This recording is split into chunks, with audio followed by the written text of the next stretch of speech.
Now, in order to make a good decision, you have to understand a basic sentence. If you can remember one sentence, and we all have to memorize stuff, right? Maybe you went to college. I'm sure you did K through 12 at some point. You had to memorize something for a test. I'm asking you not to do a lot of homework, but just to remember one sentence. That sentence is to eat meats, non-starchy vegetables. What does that mean? Anything but corn, some beans, and potatoes, sweet potatoes, things like that. All right, so stay away from the starchy stuff.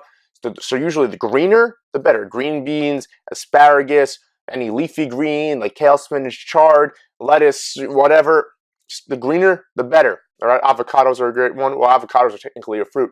It's non-starchy vegetables, raw nuts and seeds. All right, stay away from salted nuts and seeds. Those will bloat you. And then roasted, those tend to be fried and trans fat. That's not something that you want to ingest and put into your body, whether it's organic or not. So raw nuts or seeds, any kind would do. Keep in mind, peanuts are not a tree nut. We want to eat tree nuts or raw tree nuts or seeds, all right? Then half a cup or less of non-grain-based starch. What does that mean? Well, grains, breads, pasta, rices, the things that the food pyramid or My Plate taught us in school. Yeah, that's all BS. You don't want to ingest any of that. It's not good for you. It's inflammatory. It's genetically modified and selectively engineered those crops. So it's not even the stuff that our ancestors ate, and that wasn't even good for them back then. So that's gotten progressively worse. I truly believe, and there are some great books like Wheat Belly, Grain Brain that highlight the negative health effects that grains have had on us. So half a cup or less of starch. So you can go back to those starchy vegetables if you like, and that's where you throw them in, and half a cup less.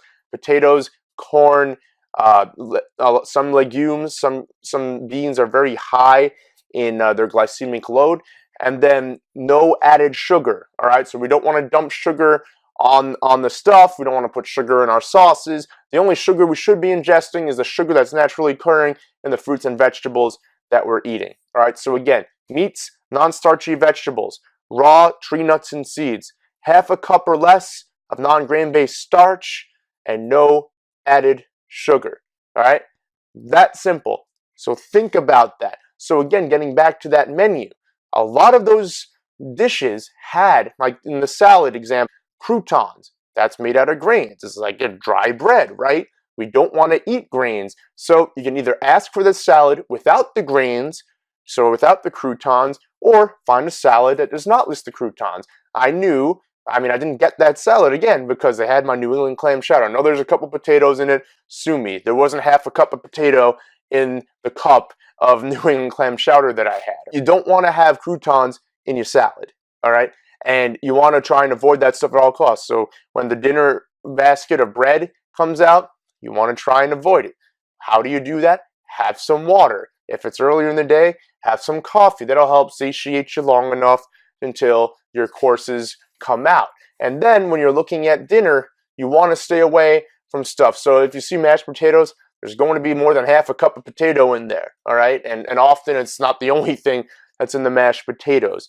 If there's like a bread or pastry that's connected to the meal in the description, you don't want to have that either. So I always try to look for a grilled or baked or roasted meat, usually grilled or baked, and I want to have some non-starchy vegetables. So if it's like the salmon, and it came with asparagus and a couple other things, I had some options. So asparagus and broccoli is what I got. Those were two of the vegetables that they offered that I was able to get. So again, the greener tends to be the better, the non-starchier, the better. That's how you make the decision, all right? And it's really just internalizing that sentence. If you can internalize that sentence and then you do a little bit of homework, you're going to be all right.